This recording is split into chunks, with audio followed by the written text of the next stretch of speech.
Major support for Carolina Business Review provided by Grant Thornton. Operating in more than 100 countries, our tax, audit, and advisory professionals specialize in helping companies unlock their growth potential. Colonial Life, providing benefits to employees to help them protect their family, their finances, and their futures. High Point University, the premier life skills university, focused on preparing students for the world as it is going to be. And Sunoco, a global manufacturer of consumer and industrial packaging products and provider of packaging services with more than 300 operations in 35 countries. Well into this pandemic economy now, we seemingly go on a daily basis from euphoria to downright pessimism based on economic release. I'm Chris William, and welcome again to the most widely watched and longest running source of Carolina business, policy, and public affairs seen each week across the Carolinas.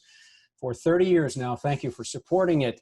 We'll start this dialogue in just a moment, and later on, he is the president and deputy chief operating officer of global IT consulting firm Infosys. Ravi Kumar joins us, and we start now. Gratefully acknowledging support by Martin Marietta, a leading provider of natural resource-based building materials, providing the foundation upon which our communities improve and grow. Blue Cross Blue Shield of South Carolina, an independent licensee of the Blue Cross and Blue Shield Association. Visit us at southcarolinablues.com. The Duke Endowment, a private foundation enriching communities in the Carolinas through higher education, healthcare, rural churches, and children's services. Barings, a leading global asset management firm dedicated to meeting the evolving investment and capital needs of its clients. Learn more at barings.com. On this edition of Carolina Business Review, Ted Pitts from the South Carolina Chamber of Commerce, Tendayi Kapfidze of LendingTree, and special guest Ravi Kumar, President and Deputy Chief Operating Officer of Infosys.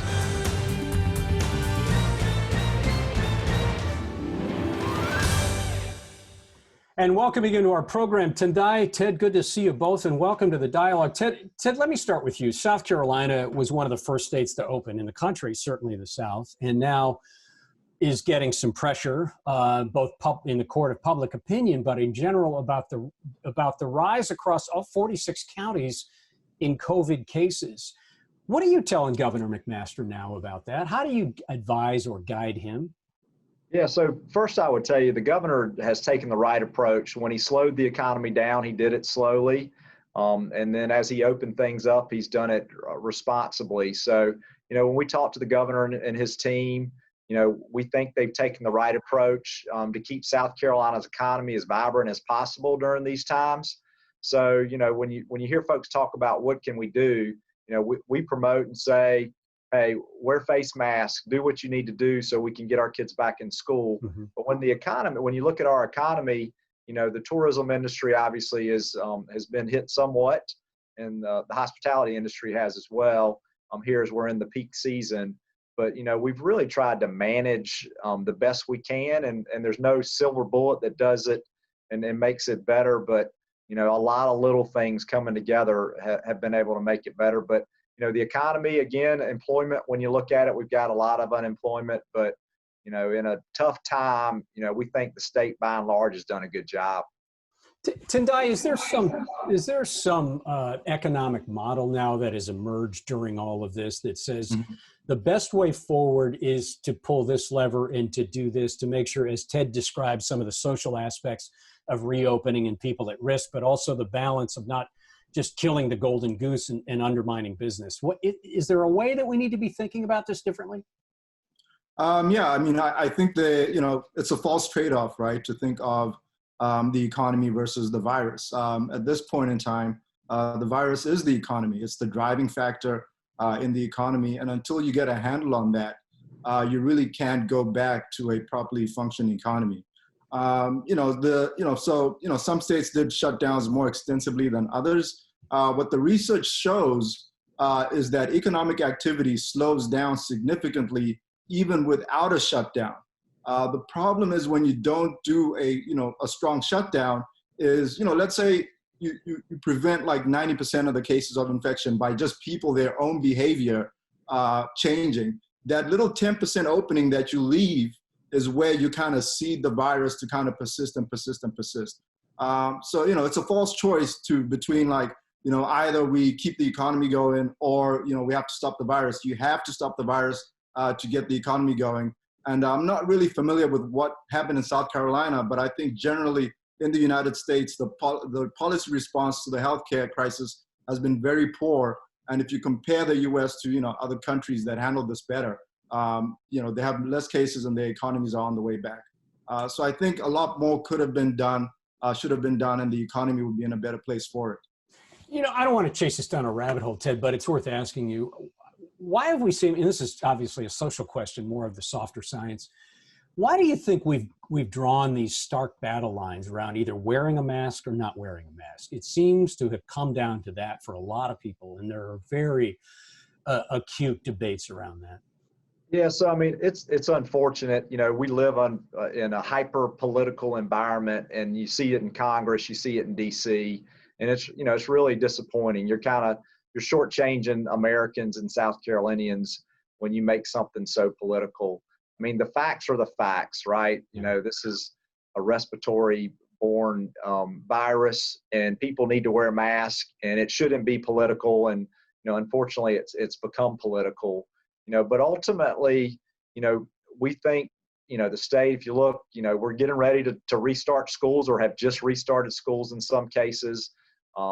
So, when you look at the economy as a whole, Tendayi's correct. We need to make sure we're doing it properly and as aggressively as possible, but there's some things that we have to try to safely do. And, opening up schools and childcare centers, for example, are key to getting the economy fully back on track. And, liability reform, which hopefully we'll talk about in a little bit. There are some things that we have to do in order to get the economy, to continue to come out of this.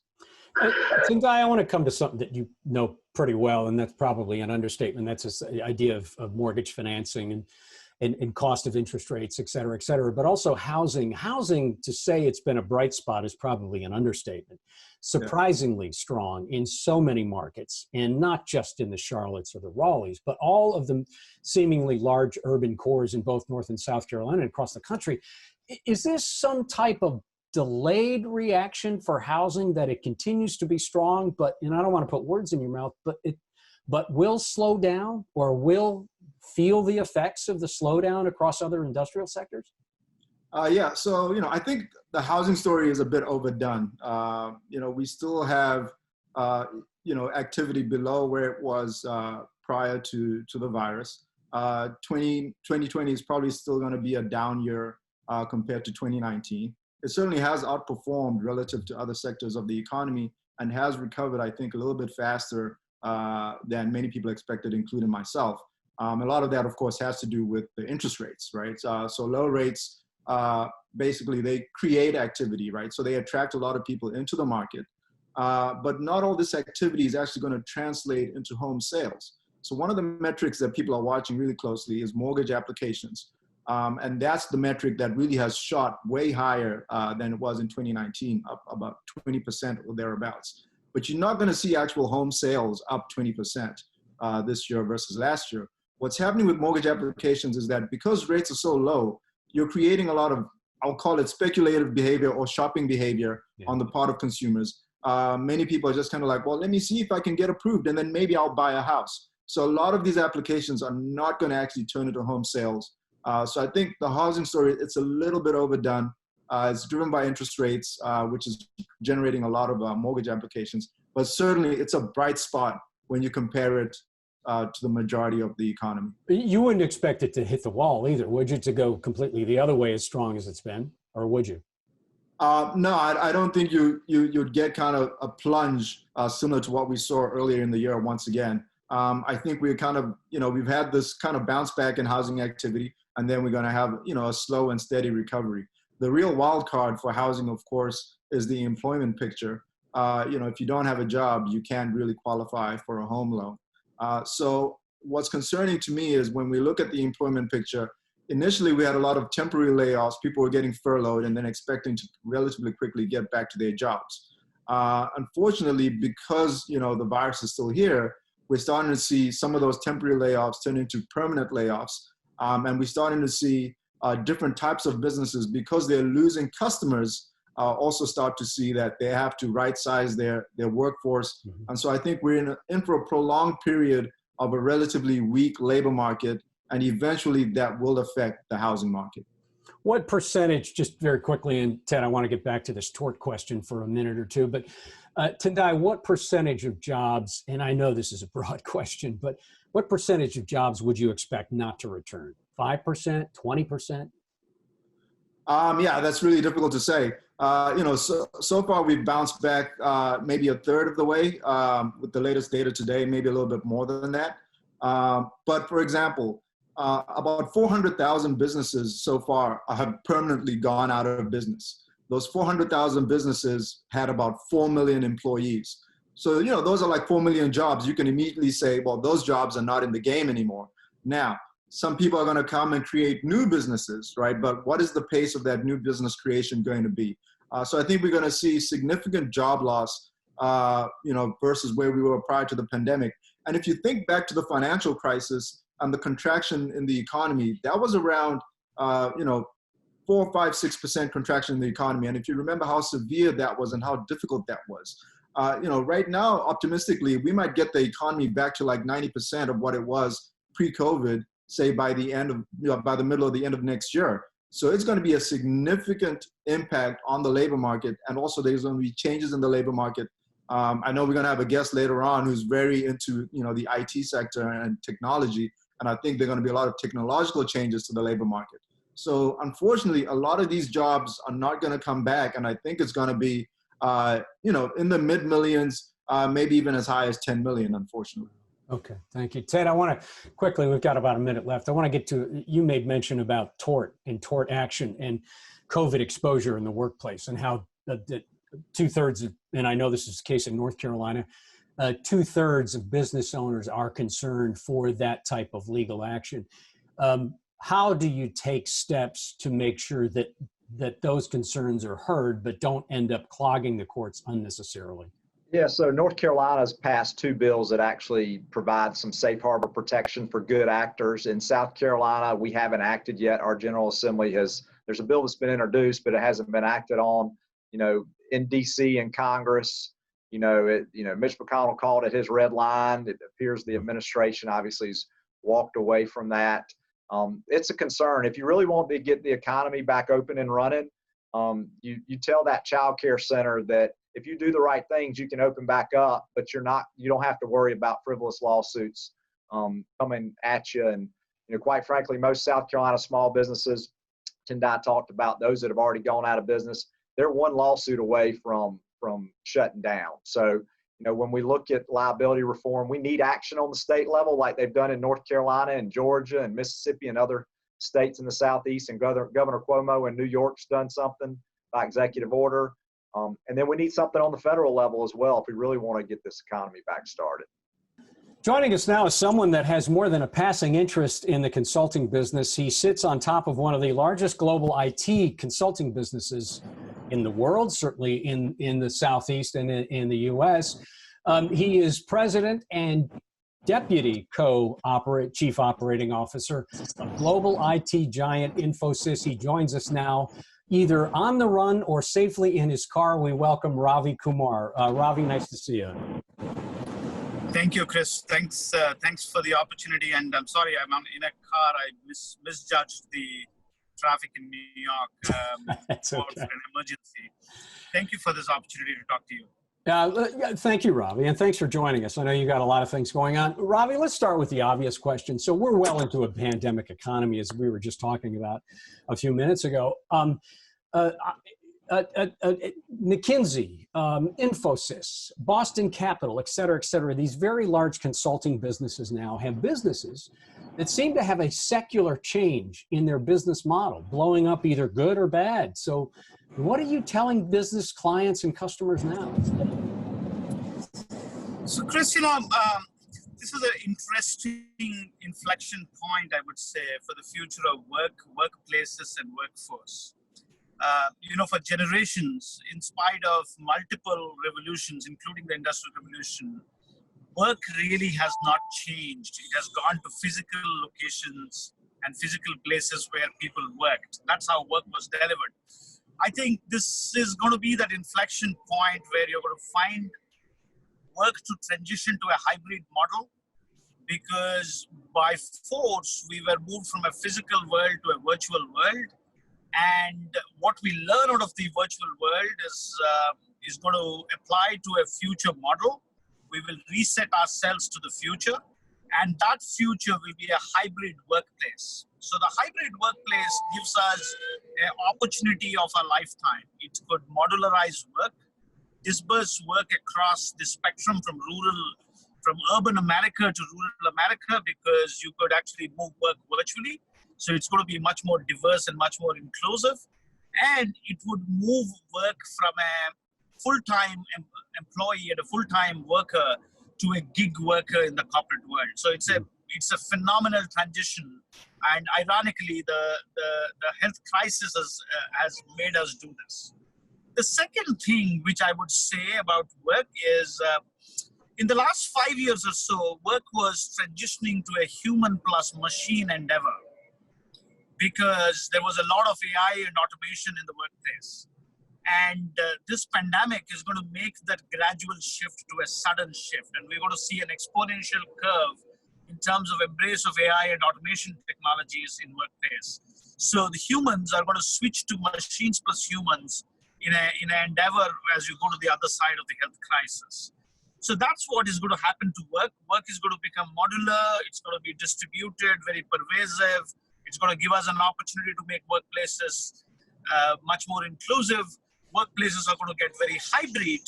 They're going to go from a physical workplace to a physical plus virtual workplace. And workplaces would be your extended homes. And the extent to which this will happen on the other side of the crisis will depend on how secure we could keep these workloads by the extraordinary effort our cybersecurity professionals can do. Yeah. And I want to make one last point, which is about workforce.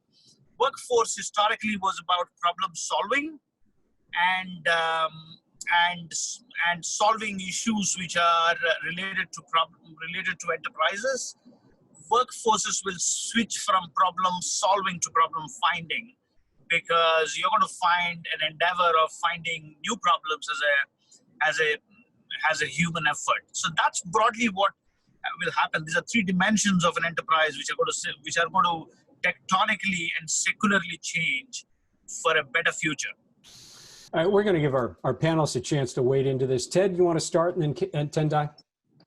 Yeah, Ravi, when you talk about being able to move a workforce, outside of a place like New York City, what regions of the country do you see benefiting from kind of the transition? Is it the metropolitan regions? Is it the rural regions? Is it the Southeast, or does it matter? So who's the beneficiary regionally from this transition? That's a great question. That's a phenomenal question. In fact, I would say the beneficiaries of this would be rural America, because I'll give you one example. I was speaking to a client today morning, and this client was actually telling me, by the way, we did customer service during the pandemic in a virtual way. Contact centers which had dense settings where people came in and worked for customer-related problems were done in physical premises.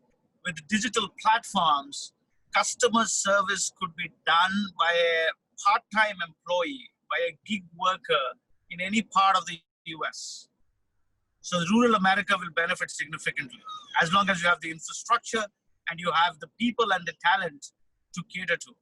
There was one other example I want to give. There's a client of mine who basically said, and they're in the Bay Area, they actually said, look, we don't think we would come back to work fully, and we want your people, your employees, to also go into a virtual model.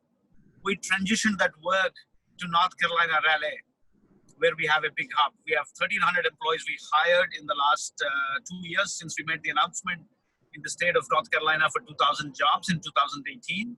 And we have 1,300 employees now. So we can get work transitioned from urban America to other towns and other cities where you have good infrastructure, good talent, because work is virtualized.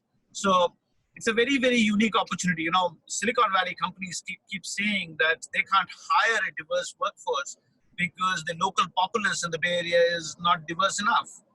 Now, guess what? If work is virtualized, they could hire from any part of the US and they could work, you know, from any part of the US. So that, I think, is a fascinating shift we're going to see in businesses now. Tendayi?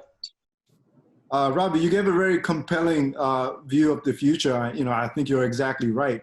I'm curious though, like in terms of the transition, how do we get from here to there? So for example, I imagine early in the pandemic, you were seeing businesses make a lot of temporary decisions. Are you seeing them transition now to making more permanent workforce decisions? And also, given the level of uncertainty, how do you get your clients the confidence to really make these big decisions, investment decisions for the long run at this point in time? Thank you, Tendayi, for that great question. And sorry for my baby is making noise at the back, but that's what the pandemic has done. We've just blurred the lines between personal and professional lives. You know, it's a great question. I think the single biggest constraint to get to the future and to reset ourselves for the future will be about reskilling. Reskilling people to jobs of the future. We have this unique opportunity to reset ourselves back to the past, or actually reset for the future. And if we prefer to do so, if we choose to do so, we need radical reskilling.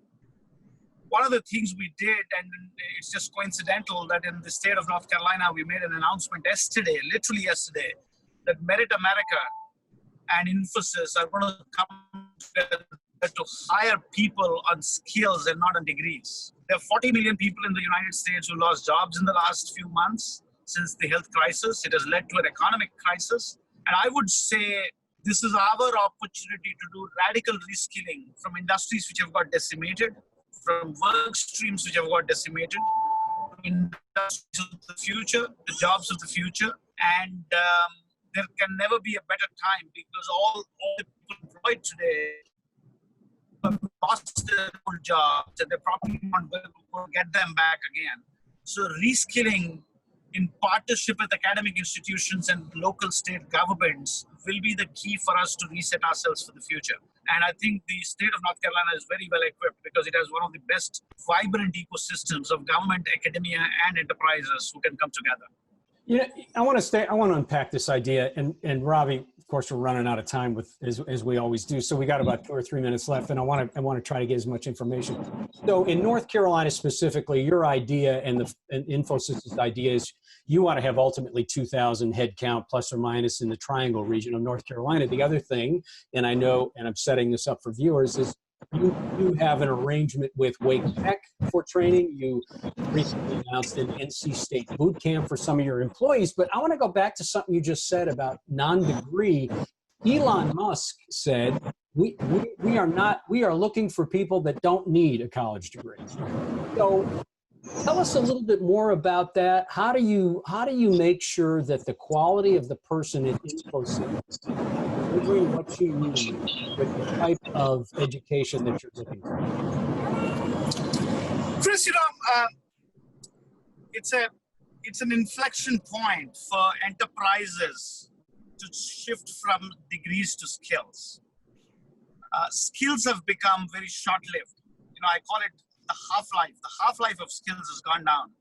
We have gone from jobs for life to professions for life to multiple professions in life. That's the transition humankind has made in the times we are living in. So a 4-year degree is inconsequential, because by the time you come out of an undergrad course, whatever you're taught is completely obsolete. You know, I call it, we try to do education in a way that we would study everything at one shot and apply it all our life.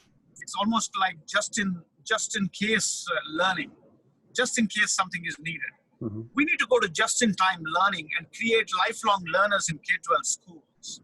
So if we can create lifelong learners in K-12 schools and create micro-learning interventions all our life, we can transition to new jobs, and these jobs are going to change every now and then. So I would say if we can hire based on learnability and lifelong learning, we can address the problem you just said, which is about how do you assess the quality. And once you switch over to skills, then you create apprenticeship models for people to be evaluated on the-job training. That will bridge the gap between the haves and the have-nots in the society we live in, because undergrad degrees have become so expensive. 150% is the increase in cost of education in the last 20 years, for 50% increase in inflation. So this is our only chance to bridge that gap. And the technology advances and the coronavirus healthcare crisis as a confluence is giving us that opportunity. President Kumar, I wish we had more time. Thank you for joining us, and by the way, practicing safe driving as well. But be careful and best of luck. Tendayi, it's nice to see you. Please come back. Ted, always nice to see you. And for those of you watching, thank you for watching. Have a good weekend. Good night. Thank you for the opportunity. Thank you. Major funding for Carolina Business Review provided by High Point University, Martin Marietta, Colonial Life, the Duke Endowment, Barings, Grant Thornton, Sonoco, Blue Cross Blue Shield of South Carolina, and by viewers like you. Thank you.